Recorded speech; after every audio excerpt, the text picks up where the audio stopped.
We will start our preparation for English syllabus for exams like for almost all government exams like IBPS, SSC, UPSC, teaching eligibility test, and even all entrances too. That those entrances that you have to make before taking admission in best colleges or universities of India, right? In almost every exam, we will have 25 to 30 questions of English to solve. And if you guys are able to solve all these questions, you will have more chances to win the race. Fine. तो आज का हमारा topic होगा parts of speech. अब parts of speech का पहले हमें मतलब जानना ज़रूरी है. अब इसका डेफिनेशन जो है, इसका जो मीनिंग है, वो हम एक एग्जाम्पल के थ्रू करेंगे. एग्जाम्पल में हम ले लेते हैं, सिंपल सा सेंटेंस अपने एक एग्जाम्पल में लेंगे. That is Sita is going to market. अब ध्यान से देखिए, आपके पास दो वर्ड्स हैं, दैट इज सीता और मार्केट. सीता जो है वो अपने आप में क्या है, पर्टिकुलर पर्सन, और मार्केट जो है वो अपने आप में क्या है, पर्टिकुलर प्लेस. और पर्टिकुलर पर्सन और प्लेस को हम क्या कहते हैं, नाउन. तो ये दोनों तो आपके पास क्या हो गए, नाउन. उसके बाद आता है गोइंग. गोइंग क्या बता रहा है कि सीता जो है वो कहाँ जा रही है, मार्केट जा रही है, यानी कि सीता का एक्शन बताया जा रहा है. और एक्शन डिस्क्राइब करने वाले वर्ड्स क्या होते हैं, वर्ब. ठीक. अब इज जो है वो गोइंग की हेल्प कर रहा है क्या करने के लिए, टाइमिंग शो करने के लिए. अब टाइमिंग का क्या मतलब है कि वो अगर यहाँ पे लिखा होता वॉज, तो टाइमिंग किस चीज़ की होती, पास्ट की होती. अब यहाँ पे इज लिखा हुआ है तो ये कौन सी टाइमिंग शो कर रहा है, प्रेजेंट, मतलब कि वो अभी जा रही है ना. तो इज जो है वो क्या हो जाएगा, टाइमिंग शो करने वाला हो जाएगा. और टू जो है वो क्या बता रहा है कि कहाँ जा रही है, गोइंग टू मार्केट. बेसिकली जाने की डायरेक्शन को शो कर रहा है. और डायरेक्शन शो करने वाले कौन होते हैं, प्रेपोजिशन. ठीक है, इसे हम इन पूरों को हम डिस्क्राइब करेंगे आगे आने वाले पॉइंट्स में. बेसिकली अभी मैं यहाँ पे आपको क्या बताने की कोशिश कर रही हूँ कि आपके हर एक सेंटेंस में हर एक वर्ड का एक अपना एक काम होता है, उनकी अपनी एक जॉब होती है. उन जॉब के अकॉर्डिंगली उन वर्ड्स को जो नाम दिए गए होते हैं, दैट जैसे कि ये नाउन दिया हुआ था, प्रेपोजिशन. देन ये इज जो है वो आपका क्या हो जाएगा, हेल्पिंग वर्ब, राइट. गोइंग क्या हो गया, आपका वर्ब हो गया. तो इन सभी चीज़ों को आप क्या कहते हैं, पार्ट्स ऑफ स्पीच. फाइन. तो पार्ट्स ऑफ स्पीच जो है वो कौन कौन से हो जाएंगे, noun, pronoun, preposition, adverbs, adjectives etcetera. ये टोटल 8 होते हैं जिन्हें अब हम आने वाली वीडियो में क्या करेंगे, डिस्कस करेंगे. Fine. So here are the types of parts of speech. ये आपके कुछ नाम हैं जिनका आप स्क्रीनशॉट लेके रख सकते हैं. इसके आगे हम वन बाय वन इन सबको एक्सप्लेन करके डिस्क्राइब करके पढ़ेंगे. फाइन. तो कौन कौन से हैं, verb, noun, pronoun, adjective, adverb. ये 5 जो हैं वो अपने एक दूसरे के साथ कनेक्टेड हैं. ठीक है. इसके बाद आ जाते हैं प्रेपोजिशंस, कंजक्शंस, इंटरजेक्शंस. ठीक है. तो हम 2 पार्ट्स में इन्हें पढ़ेंगे. So let's start. तो अब आपके पास आ जाता है आपका फर्स्ट पार्ट्स ऑफ स्पीच का पार्ट, दैट इज़ नाउन. अब नाउन जो है, नाउन का नाम सुनते ही हमारे पास एक नाम आ जाता है, एक डेफिनेशन आ जाती है दिमाग में, that is a name of any person, place, thing, event, family और anything is noun, right. Basically इसका मतलब क्या है, जिस भी चीज़ को, चाहे किसी जगह को, किसी पर्सन को, चाहे किसी इवेंट को, या किसी भी ग्रुप ऑफ पीपल को, किसी भी चीज़ को हम अगर किसी नाम से पुकारते हैं तो वो नाम जो है वो क्या कहलाएगा, नाउन कहलाएगा. ठीक है. अब नाउन जो है वो भी अब डिफरेंट टाइप के होते हैं. सबसे पहला आ जाता है आपका कॉमन, जो कि किसका ऑपोजिट है, प्रॉपर का. अब कॉमन और प्रॉपर में क्या है, कॉमन नाउन जो है वो किस तरह का होता है, जो आप जनरल में किसी चीज़ को नाम दे दो. जनरल में, जनरल मतलब जैसे बहुत सारे लोग हैं तो हम उनको क्या बोल रहे हैं, पीपल. तो वो क्या होगा, कॉमन नाउन. ठीक है. बहुत सारे एनिमल्स हैं, एनिमल्स की कोई एक प्रजाति चल रही है, मान लो गोट्स, वो क्या हो जाएगा, कॉमन नाउन, राइट. अब या फिर मान लीजिए कोई लड़की है, राइट, लड़की को हम किस नाम से पुकारेंगे? गर्ल, लड़की या फिर गर्ल, वो आपका क्या होगा? कॉमन नाउन, क्योंकि दुनिया की सारी लड़कियों को हम गर्ल ही बोल रहे हैं, ठीक है ना। तो या फिर बॉयज़, ये भी आपका कॉमन नाउन हो जाएगा। वुमन, मैन, ये आपके क्या हो जाएंगे? Common noun. के बाद आता है प्रॉपर नाउन। अब प्रॉपर नाउन क्या है? किसी भी पर्सन, प्लेस को आप स्पेसिफिकली कोई नाम दे रहे हो, ठीक है। जैसे आपका जो नाम होगा वो स्पेसिफिकली आपको दिया गया है, तो आपका नाम किस कैटेगरी में आएगा? प्रॉपर नाउन में, ठीक है। आप किसी भी चीज़ को स्पेसिफिकली एक नाम से पुकारने की चाहत रखते हैं, तो वो नाम जो है वो क्या होगा? प्रॉपर नाउन होगा, ठीक। उसके बाद आ जाता है आपका second part, concrete versus abstract. अब कंक्रीट वर्सेस एब्स्ट्रैक्ट में क्या होगा? कंक्रीट क्या है? जिसमें कोई भी ऐसा नाउन जो फिजिकली एग्जिस्ट करता है, ठीक है, फिजिकली एग्जिस्ट करता है। फॉर एग्जांपल कोई भी चीज़, dog, tree, apple, moon, socks, shoes, whatever, ठीक है। कोई भी ऐसा नाम जो एटलीस्ट उसके अंदर कोई एक सेंस जो है वो डिटेक्ट हो सकती है, मतलब कोई एक चीज़ जो है वो उसके अंदर सेंस वाली है, और सबसे इम्पॉर्टेंट चीज़ वो फिजिकली एग्जिस्ट करती है, दैट इज़ कंक्रीट नाउन, ठीक है। अब एब्स्ट्रैक्ट नाउन से आपको कंक्रीट का मीनिंग भी क्लियर हो जाएगा। एब्स्ट्रैक्ट नाउन कोई ऐसी चीज़ जो फिजिकली एग्जिस्ट नहीं करती, नॉट, डू नॉट,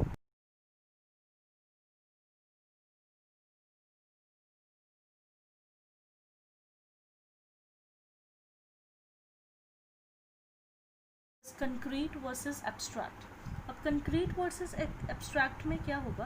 कंक्रीट क्या है?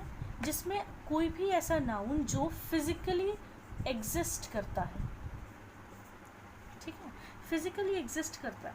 फॉर एग्जांपल कोई भी चीज़, dog, tree, apple, moon, socks, shoes, whatever, ठीक है। कोई भी ऐसा नाम जो एटलीस्ट उसके अंदर कोई एक सेंस जो है वो डिटेक्ट हो सकती है, मतलब कोई एक चीज़ जो है वो उसके अंदर सेंस वाली है, और सबसे इम्पॉर्टेंट चीज़ वो फिजिकली एग्जिस्ट करती है, दैट इज़ कंक्रीट नाउन, ठीक है। अब एब्स्ट्रैक्ट नाउन से आपको कंक्रीट का मीनिंग भी क्लियर हो जाएगा। एब्स्ट्रैक्ट नाउन कोई ऐसी चीज़ जो फिजिकली एग्जिस्ट नहीं करती, नॉट, डू नॉट, एग्जिस्ट, जैसे कि थॉट्स, आइडियाज एटसेट्रा। एब्स्ट्रैक्ट में क्या होगा आपका? Countable versus uncountable. अब काउंटेबल वर्सेस अनकाउंटेबल में इसके नाम से ही आपको इसका मीनिंग जो है वो क्लियर हो रहा है, दैट इज़ काउंटेबल मतलब जो काउंट किए जा सकते हैं, और अनकाउंटेबल मतलब जो काउंट नहीं किए जा सकते, राइट। अब काउंटेबल में आपका क्या क्या आ सकता है? जैसे कार, डेस्क और मोबाइल फ़ोन्स, जिन्हें आप बेसिकली काउंट कर सकते हो। और अनकाउंटेबल में क्या हो सकता है? मिल्क, हैप्पीनेस, इस तरह की चीज़ें जिसे आप काउंट नहीं कर सकते हो, ठीक है। तो ये आपके हो जाएंगी काउंटेबल वर्सेस अनकाउंटेबल नाउन्स, ठीक है। और उसके बाद नेक्स्ट आ जाता है आपका कंपाउंड वर्सेस कलेक्टिव। अब कंपाउंड वर्सेस कलेक्टिव में क्या है? कंपाउंड का मतलब क्या है? जिसमें ग्रुप ऑफ वर्ड्स मिलकर, दो या फिर दो से ज़्यादा वर्ड्स मिलकर एक नाउन बनाते हैं। फॉर एग्जाम्पल सन, इन, लो, दो से ज़्यादा वर्ड्स ने मिलकर एक नाउन को बनाया, ठीक है। ये किसी एक पर्सन को नाम दिया जाएगा ना जनरली, तो ये कॉमन नाउन तो है ही, लेकिन इसमें बहुत सारे वर्ड्स मिलके एक नाउन बना रहे हैं, इसलिए हम इसे कंपाउंड नाउन कहेंगे, ठीक है। दूसरी बात, कलेक्टिव नाउन आ जाता है। अब कलेक्टिव नाउन का क्या मतलब होगा? जहाँ पे बहुत सारे लोग मिले हुए हैं, ग्रुप ऑफ पीपल हैं, ठीक है, ग्रुप ऑफ पीपल हैं, एनिमल्स हैं, या फिर कोई चीज़ें हैं, उन चीज़ों उनको जो हम एक नाम देंगे ना, उसे हम कहेंगे कलेक्टिव नाउन। जैसे कि कुछ लोग मिलके काम कर रहे हैं, तो उसे हम क्या कहेंगे? Team, right. बहुत सारी शीप्स जो हैं वो इकट्ठी जा रही हैं, उसे हम कहते हैं फ्लॉक। तो ये वाले जो हैं ये आपके हो जाएंगे कलेक्टिव नाउन। बेसिकली क्या है, इसकी डेफिनेशन क्या है? ग्रुप ऑफ पीपल और एनिमल्स एट्सेट्रा, फाइन। तो these are your types of nouns, इसे अच्छे से साथ साथ में जैसे जैसे मैं पढ़ा रही हूँ वैसे वैसे इसको अपनी कॉपीज़ पे राइट डाउन करते रहिए ताकि आपको समझ में आ जाए, ठीक है। इसका स्क्रीनशॉट मत लीजिएगा, कुछ समझ नहीं आएगा, जिस हिसाब से ये हो गया हुआ है, राइट। आपको अगर बीच में समझ में नहीं आता आप पीछे जाकर वीडियो को रिवर्स कीजिए और पूरा अच्छे से समझिए, ठीक है। इसे समझिए, तभी आपकी जो टॉपिक्स की एरर करेक्शन हम आगे करने वाले हैं टॉपिक्स में, वो आपको समझ में आने वाला है, ठीक है। जब तक आपको किसी चीज़ का मीनिंग ही नहीं समझ में आएगा तब तक आप उसके अकॉर्डिंगली जो रूल्स हैं वो नहीं अप्लाई कर पाएंगे। तो इसे आप अच्छे से बेसिक तरीके से कीजिए और इस वीडियो को एंड तक ज़रूर देखिएगा क्योंकि बहुत इंटरेस्टिंग टॉपिक्स आने वाले हैं नाउन के हमारे पास, ओके फाइन। सबसे पहले रूल में उन्होंने ये हम बेसिक क्लासेस में भी पढ़ा हुआ हमने कि एस जो है वो किसके साथ लगता है, जब हमारे एक वर्ड के आगे जो एंडिंग लेटर है वो कौन सा है, वोवल है, तो हम क्या लगाएंगे, उसके आगे लगाएंगे एस। और अगर कॉन्सोनेंट है तो हम क्या लगाएंगे, ई एस, राइट।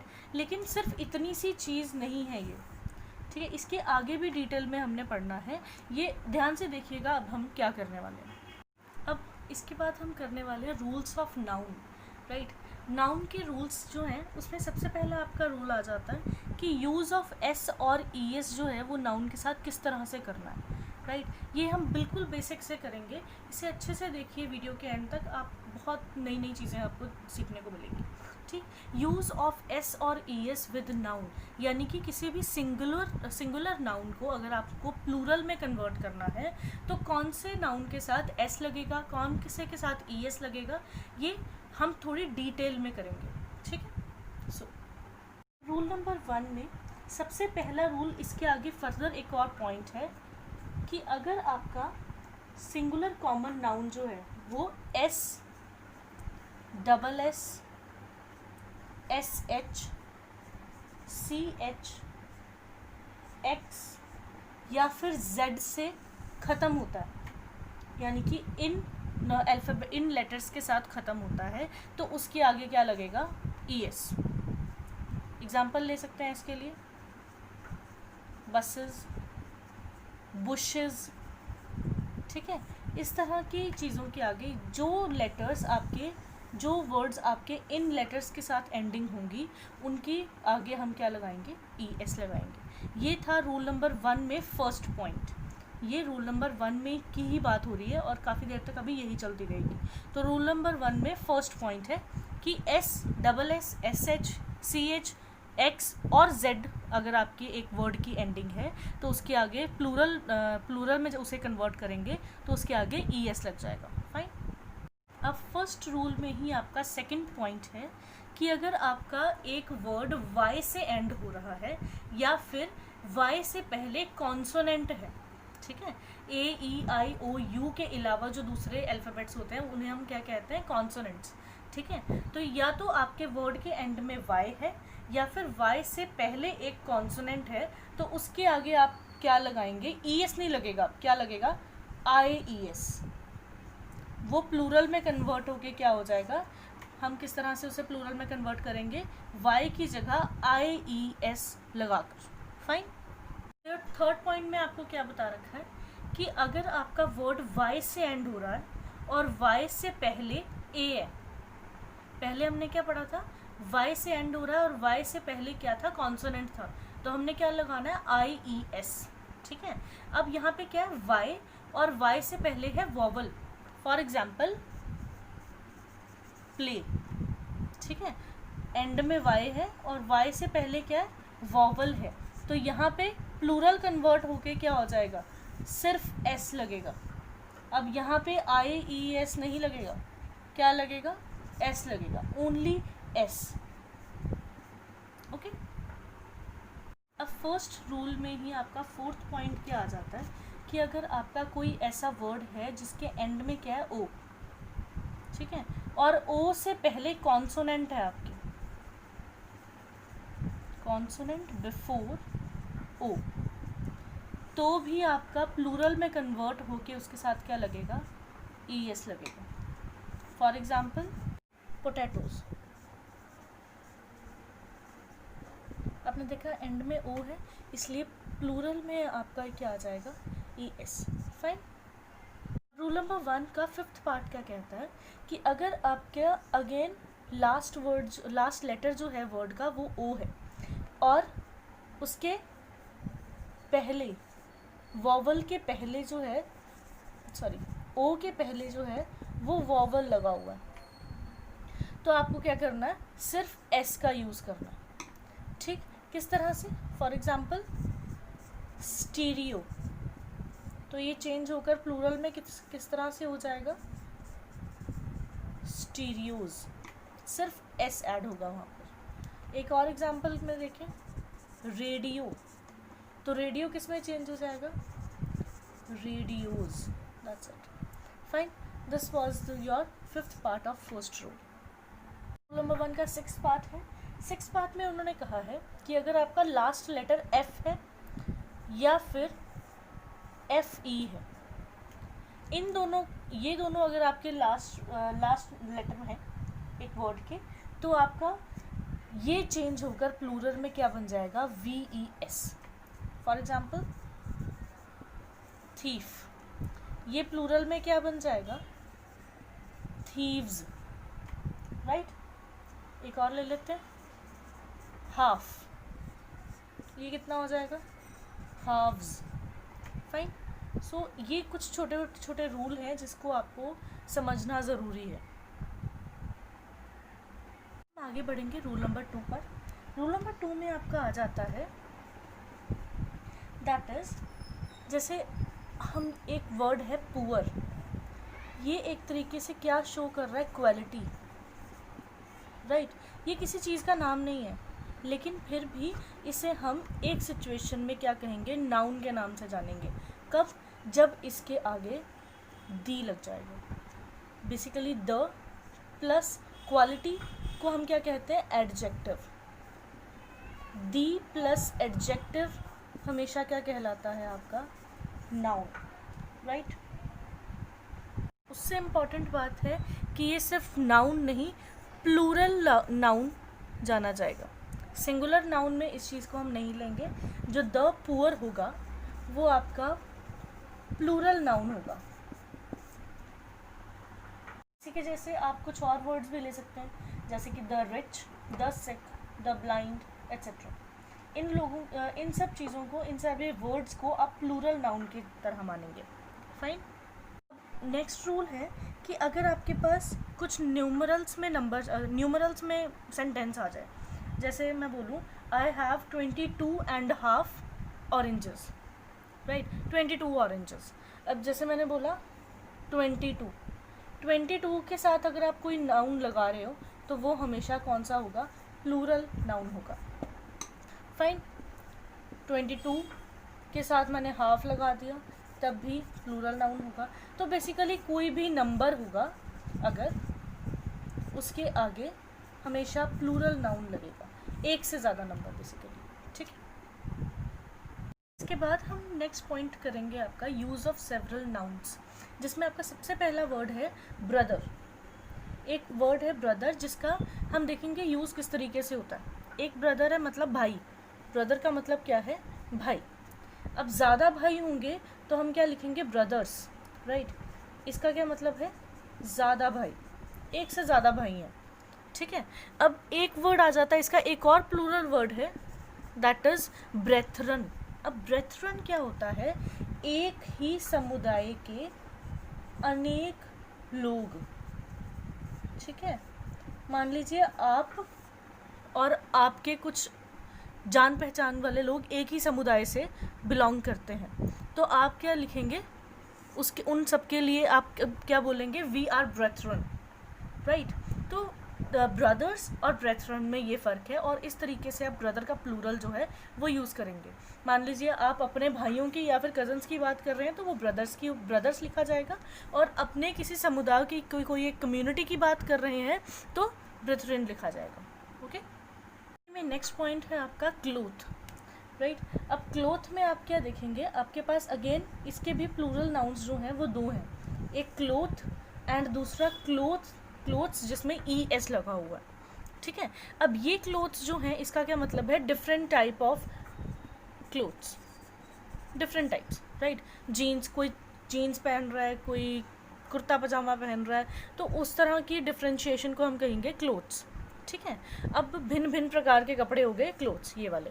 अब क्लोथ्स जिसमें ई इंक्लूड हो रहा है, वो क्या मतलब है, कोई एक पोशाक जो एक तरह के कपड़ों को कंप्लीट कर रहा है। मतलब पैंट है, एक फॉर्मल शर्ट है, ऊपर कोट है, टाई है, वो आपका क्या होगा, उसे हम कहेंगे क्लोथ्स। फाइन। वर्ड है आपका यूज़ ऑफ डाई। अब डाई जहाँ तक ये वाला वर्ड रहेगा, इसका मतलब है डेथ, राइट। लेकिन जब इसको अगर हम प्लूरल में चेंज करें तो इसका मतलब ही चेंज हो जाएगा। ठीक है, अब इसका प्लूरल नाउन एक हो जाएगा डाइस। ये डाइस का क्या मतलब है, इट इज़ नॉट मरना, राइट। इसका मतलब है सिक्कों की जो मोहर होती है ना, सिक्कों की मोहर, उसे हम कहेंगे डाइस। ठीक है, और दूसरी है डाइस।